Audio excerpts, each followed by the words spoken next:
Hello, I'm David S. Thompson. I am a portrait artist and I am a survivor. This is my art, my way, my story. The David S. Thompson story.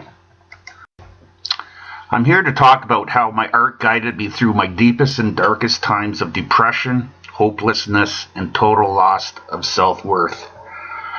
I'll first talk about my early years of art as a child, then I'll go over my medical background, the time I was institutionalized in hospitals, and the period after being hospitalized. Then I'll touch on my future. What I'd like to point out is how everything I talk about is connected in one way or another, and how each part had to fragilely fit together with not one piece without the other got me to where I am today as an artist with the sense of well-being I now enjoy. I first started turning heads with my art in grade 2. As a 7-year-old, I started drawing bald eagles, and in one of the exercises in my book we were reading had a picture of an eagle. Instead of me finishing the exercise, I drew the eagle on my paper to be handed in at class end. The next day, my teacher put the paper in front of me and asked, "How did the picture get on my paper?" She asked if I had traced it, which I told her no I didn't, and I redrew the eagle again right in front of her. That was the beginning of my school taking notice of my gift at this very young age for art. In grade 3, I did a picture in pastels of the sky and grass. I started blending the sky with light and dark blues, with white clouds, and blending the grass with light and dark greens. This was not taught, and this was the first time I used my creativity to make an artistic effect, to make the drawing more realistic. This got me a lot of attention as a young artist. By grade 4, I was getting high praise for every piece of art I was creating. We were given an art exercise to take home with roughly a 2-foot by 2-foot piece of paper. I was already drawing my most favorite thing in the world, hockey goalies. I would take out hockey books from the library and draw the goalies from the pictures in the book.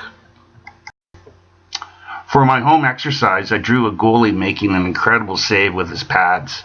With the paper being quite large, I was able to put more detail in the goalie's equipment and net. When handing it in, my teacher was extremely impressed, giving me high praise. There was a citywide art contest going on for pre-high school students, and my teacher entered my drawing in, and I won at the age of 9. From this, my school recognized my talents as somewhat of a prodigy and set up private art lessons from grades 4 to 6. There were a lot of BS from jealous parents, and students wanted me part of these lessons and classes. This was also the start of my sense of perfectionism, with every piece of art I created putting unbearable pressure on myself. Everything was new to me, and I didn't always meet my perfectionist expectations that would absolutely leave me devastated. Changing schools from grades 7 to 8, my reputation of a gifted artist preceded me. My grade 7 homeroom teacher despised me as I was a constant troublemaker in class, and she was also my art teacher. She would have nothing of my reputation as a young artist. Every piece of art I created in her class, she gave me a C-. This left me devastated, and I was no longer inspired, and I was disenchanted about doing art. My mother confronted my teacher with some of my best art I did in her class to no avail. As a twist of fate, my teacher was pregnant and left midterm for maternity leave. With my new art teacher, I was now getting A+ for every piece of art, and she was extremely impressed with the level of art I was producing. Curious of all my previous marks of C-, she asked me to bring in some of my art. She told me all my art was more than excellent and changed all my C- to A+. I won the award that year for Best Artist. In grade 8, I started doing portraits for the first time. I drew a portrait of Beethoven that my teacher was so impressed with, got it to be displayed at the University of Guelph alongside other university students' art on display. I was told from there that my portrait was chosen to go on a traveling art display truck to visit cities throughout Ontario. After a while, though, I had forgotten all about it. One day during art class, being forever the troublemaker, I threw Paul Wilburn into the paint table, bringing it down with him covered in paint. He was sent home to get changed, and I was sent to the principal office. Principal told me to sit on the floor and think about what I had done. So I sat cross-legged on the floor, looking down away from the principal. When the principal finally asked me what I had thought about my actions, I looked up to him and I saw on the wall my portrait of Beethoven. And I said, "Hey, that's my drawing." Well, we were best buddies from that point on. He was so impressed with the portrait he wanted it to be in his office, and he raved to me about it. Going on to high school in grade 9, I took art, but the level they were teaching was way behind my training, coupled with the constant pressure I put on myself to produce a great piece of art. I had become so disenchanted with art, I was at the point of hating it. I dropped out of art, vowing to myself never to do art again, which I didn't for 35 years. For me, it was like an 800-pound gorilla was off my back, as I no longer had to keep putting myself under this constant pressure. I would turn my attention that year in grade 9 to my new technical classes of machine shop and drafting, which I had marks of 98 and 94 respectively, and I won the technical award that year. I would go on to major in both of these fields, and following this path on to mechanical engineering at the University of Waterloo. I was a systems engineer for 30 years. My main job during these years was with a multinational company. I was the architect and programmer of all their systems and factory logistics. I traveled the world with this job to all their branches, implementing my programs and logistics that they would run their business on. I was the main man. I was behind all their systems, and if there was a problem, it was Dave that had to come up with the best solution. It would be these skills of problem solving and ingenuity of logistics that will play the key role in my development as an artist, and eventually on to mastering it. In 2009, I had a routine surgery to repair a hernia. In the operation, my intestines were punctured, and I became septic poisoned from the intestinal fluids. This resulted in a bone infection, destroying discs in my spine. I was no longer able to work and had to live off of a disability income. The pain and agony was so severe that I was on the highest levels of pain medicine, approximately equal to 700 milligrams of morphine a day. I was bedridden for 19 plus hours a day for 4 years from the effects of such high levels of pain meds. When I wasn't in bed, I didn't even want to be awake for living in absolute hell from the pain. I was living alone and had no way to cope with the day-to-day basic living requirements and needs. I was deeply depressed, totally hopeless, and completely had no self-worth. I was living in such hell. The only reason I didn't do it was because I didn't want to hurt my family members and friends to have to deal with the anguish. So I soldiered on, day after day, living in absolute hell. In 2011, I woke up in the Guelph General Hospital and I had no idea why I was there. I was told I OD'd on my pain meds. I was then transferred to the mental health hospital, the Homewood in Guelph, Ontario, Canada. There I was asked if I tried to commit suicide, and I told them I didn't know. In the Homewood, I spent 3 weeks in lockdown before getting moved to a more permanent ward. In my new surroundings, I wouldn't leave my room. I would often sit in front of my window and look out onto a porch with plants in a wooded area. One day, a nurse came in and left a form and a pencil on the desk right under my window.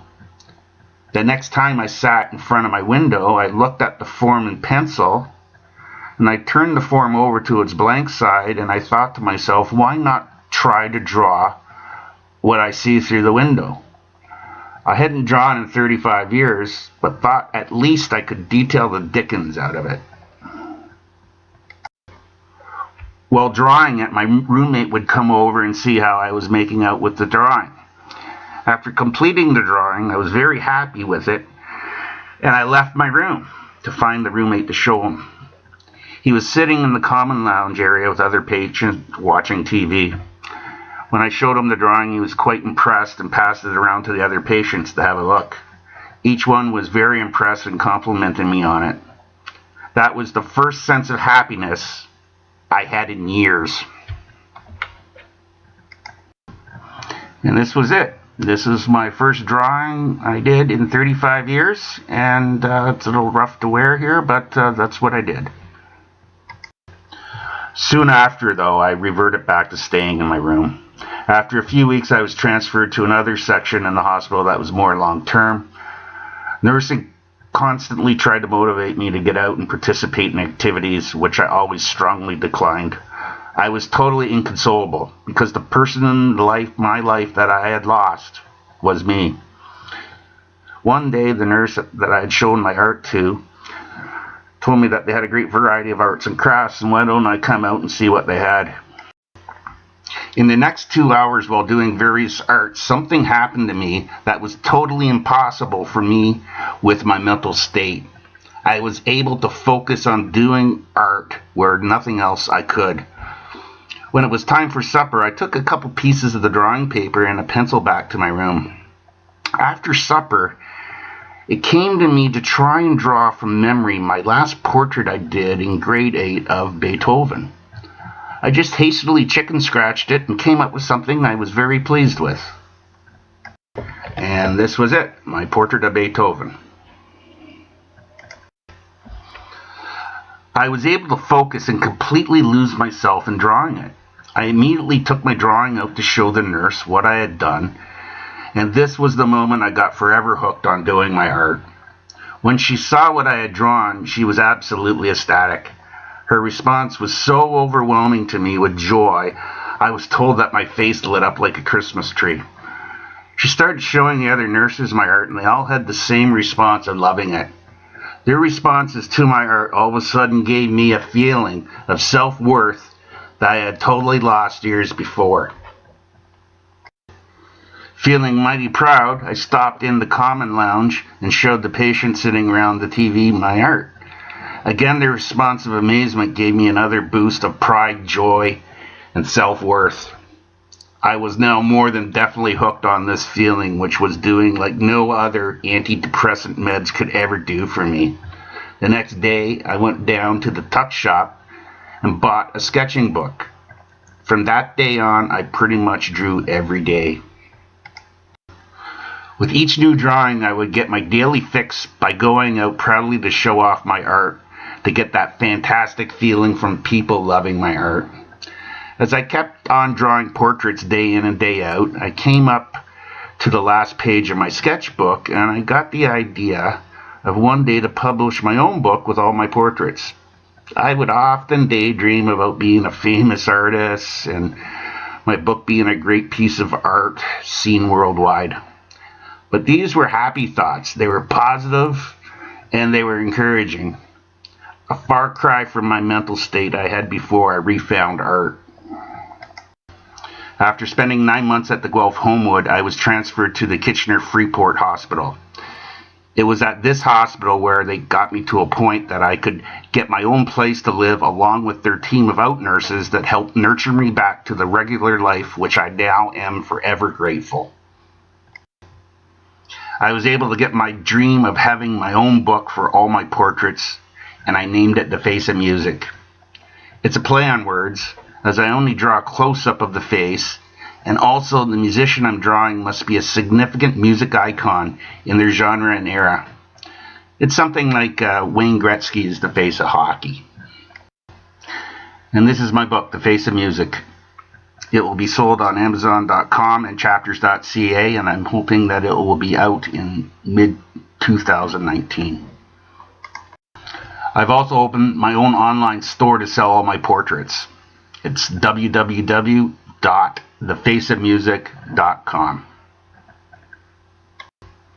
Over the last years of drawing portrait after portrait, I was always trying to think of better ways to produce the effects of realism to every part of the human face in my drawings. I tell people that I draw off my brain. Being a systems engineer, I don't look at portrait I'm drawing as a piece of art, but more of an engineering problem. This is where my skills of problem solving and ingenuity of logistics came into play. For each feature of the human face, I derived special techniques or specialized tools to give the effect of realism, basically making the drawing as close to a black and white photo as humanly possible. I now have come up with ways to create the most realistic features of all parts of the face. Eyes, eyelashes, top and bottom, nose details, lips, teeth, hair, beards, stubble, skin texture, wrinkles, gradient blending from dark to light, and back blending from light to dark. I have now reached a point of completely mastering my art. My skills and level of realism are unsurpassed on the internet. I did take a portrait class here in Waterloo, and I can tell you the way they teach is physically impossible to make portraits at the level of realism I've attained with my system.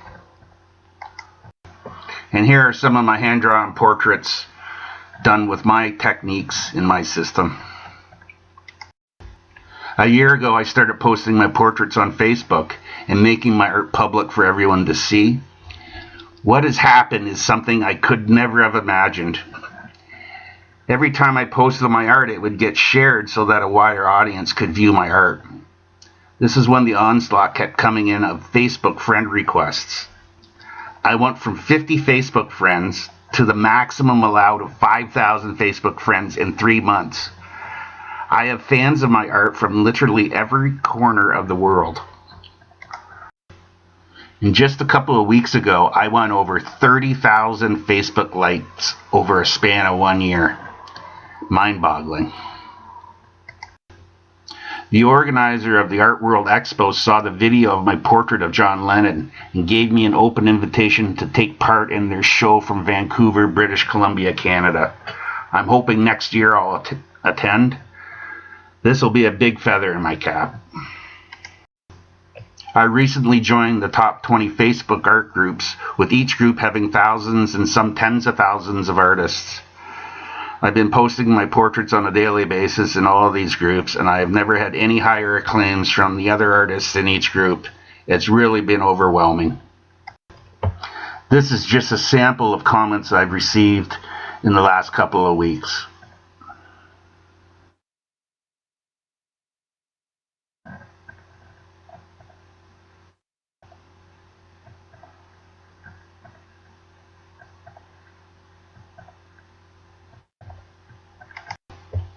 This was my latest art show at the Freeport Hospital in Kitchener, Ontario, Canada.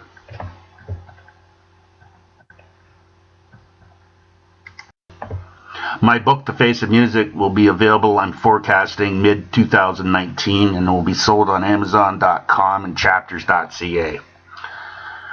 I want to start to do color portraits. I also want to sell my system of drawing black and white photo quality professional portraits, along with a box set of all the paraphernalia that I use.